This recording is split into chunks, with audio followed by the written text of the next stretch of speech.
ज़ाहिर तो यही हो रहा है कि रिपोर्ट तब्दील की जा रही है। अगर जो रियलिटी है वो बता दें, ताख़ीर करने के पीछे क्या चीज़ है। बहुत बुरा हुआ है, उनके घर वालों पे क्या गुजरी है वो तो किसी को नहीं पता। ये तो जाते ही नहीं खबर लेने, हुकूमत इनसे चाल नहीं रही और ये यही काम करते हैं। इनके पास जब भी ताकत होती है ये यही कुछ करते। लंदन को तो ऐसे बनाया हुआ है जैसे लाहौर और इस्लामाबाद है, रोज़ जाते रोज़ आते। और किसका पैसा लग रहा है? हमारे टैक्सीज। यहाँ पे जिसकी लाठी उसकी भैंस है। देखें, ये अर्शद शरीफ को इतने से ज़्यादा सख्त लफ्ज़ नहीं बोले थे जो दूसरे सहाफ़ियों ने बोले हुए हैं। वो डराना चाहते थे ना, ऐसे ये पिक्चर्स वायरल करके वो डरा रहे हैं। क्यों डरे हम? जब मौत आनी है तो आनी हो, तो हमारी भी जब आएगी देखी जाएगी, पर हम खान साहब के साथ हैं।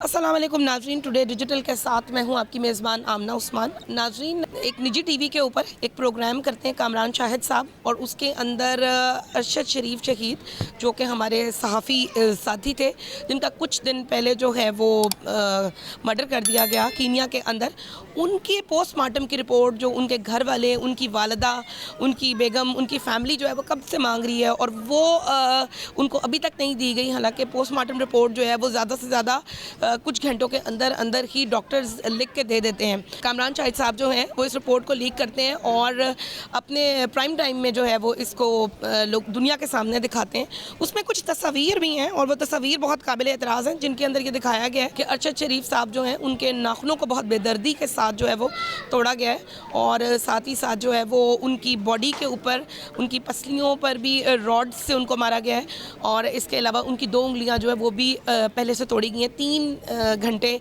तक उन पर तशद्दुद किया गया और फिर उसके बाद बहुत करीब से उनको गोली मारी गई है। मैं इस वक्त लिबर्टी मार्केट में मौजूद हूँ और वाक़या ये क्या हुआ था, लोगों की एक तादाद यहाँ पे मौजूद है। इनसे बात करते हैं, जानते हैं कि वो इस सारे वाक़े को किस नज़र से देखते हैं।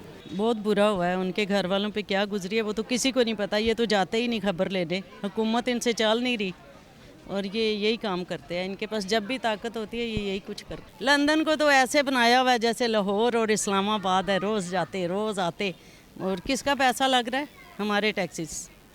हाँ, हमारे बच्चों को 30 रुपये का बिस्किट दे रहे हैं 10 वाला, तो वो खा रहे हैं ना, हम ही खा रहे हैं।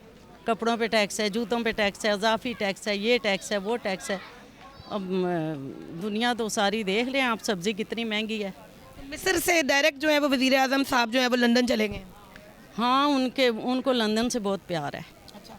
पाकिस्तान से कम ही है ज़रा कुर्सी से, लेकिन उनके सारे बच्चे बाहर हैं, कभी किसी ने नहीं देखे। वो देखो, मरियम को मौका मिला, फ़ौरन ही जहाज़ पे बैठी और चली गई। इनको छींक भी आती है तो वहीं जाके इलाज करवाते हैं, यहाँ कोई हॉस्पिटल नहीं है उनके पाए का। मार्च ना करे, वो करेगा और हम भी जाएंगे उनके साथ। कि वो डराना चाहते थे ना, ऐसे ये पिक्चर्स वायरल करके वो डरा रहे हैं। क्यों डरे हम?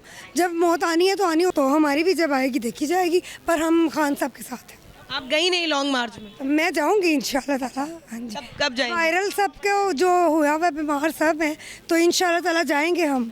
खान साहब के साथ जाएंगी? साथ भी जा सकते हैं और इंडिविजुअली भी जा सकते हैं। Actually, this is a tragic incident which has taken place to Arshad Sharif.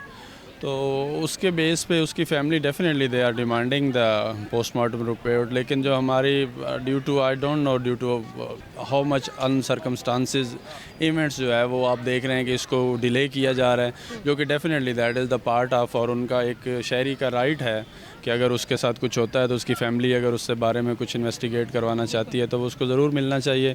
Yes, जो वो आप जिस की बात कर रहे हैं उसमें डेफिनेटली वो जो तशद्दुद ज़्यादा कुछ तस्वीर थी वो डेफिनेटली नहीं दिखानी चाहिए थी, क्योंकि फैमिली ज़रा डिस्टर्ब होती है। और सुनने में भी आया कि जब उनके बच्चों ने ये तस्वीर जो है वो सोशल मीडिया पे वायरल देखी पहली दफ़ा। Ma'am, I was actually watching that TV show at that time, लेकिन आप उनके बच्चों की बात कर रही हैं तो मतलब मेरे लिए वो बड़ा लाइव आप देख रहे थे? लाइव देख रहा था। कैसा महसूस किया जब आपने ये देखा? हैरान कुन था कि एक तो as a security, as a Pakistani, कि हम कहीं भी जाते हैं तो हमारे साथ कुछ भी हो सकता है। अनएथिकल है। अनएथिकल है, मतलब उसको अगर तशद्दुद आपने किया है तो you have must put him in the jail में डालें, उसको अदालत में ले जाएं, केस करें और उसकी बेस पे जो उस पर है वो सारा कुछ प्रूव हो।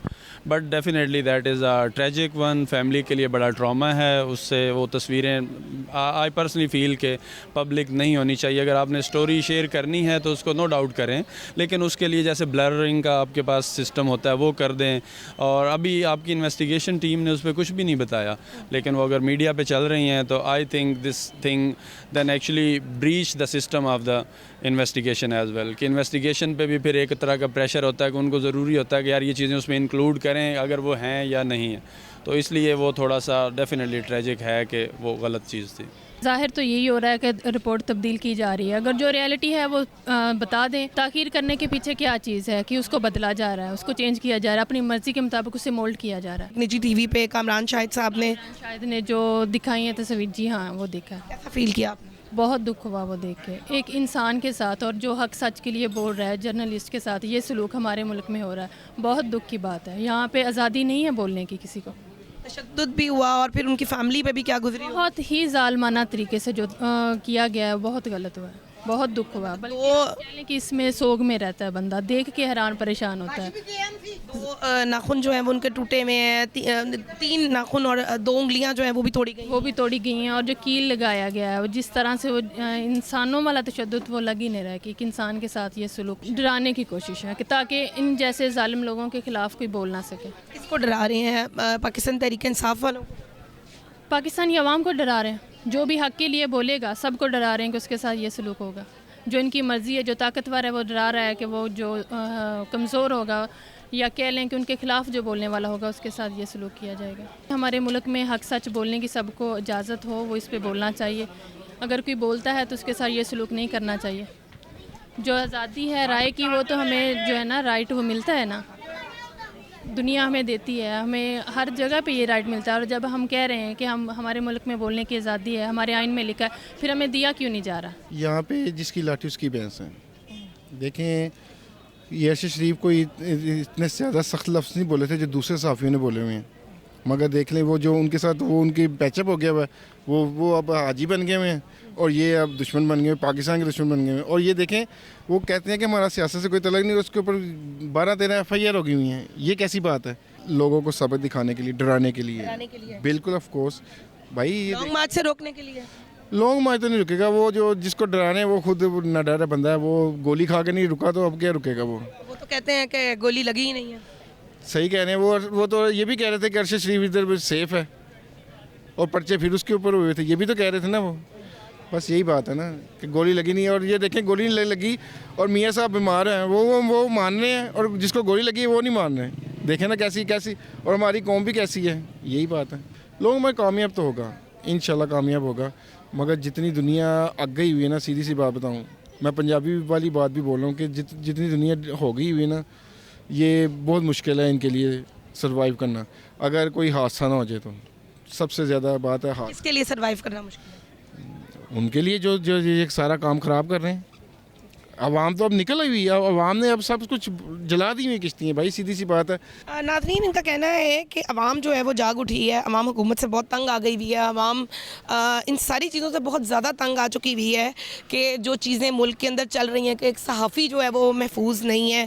बाकी सहाफ़ियों को भी डराने की कोशिश की जा रही है कि अगर सच बोला तो आपका मुँह भी इसी तरीके से बंद कर दिया जाएगा और इंतहाई तशद्दुद के साथ। देखते हैं कि पोस्टमार्टम रिपोर्ट जो है वो कब सामने आती है और जो आई है सामने मंजर आम पे उसमें कितनी सदाकत है। अगले प्रोग्राम तक के लिए अपनी होस्ट आमना उस्मान को दीजिए इजाज़त। अल्लाह हाफ़िज़।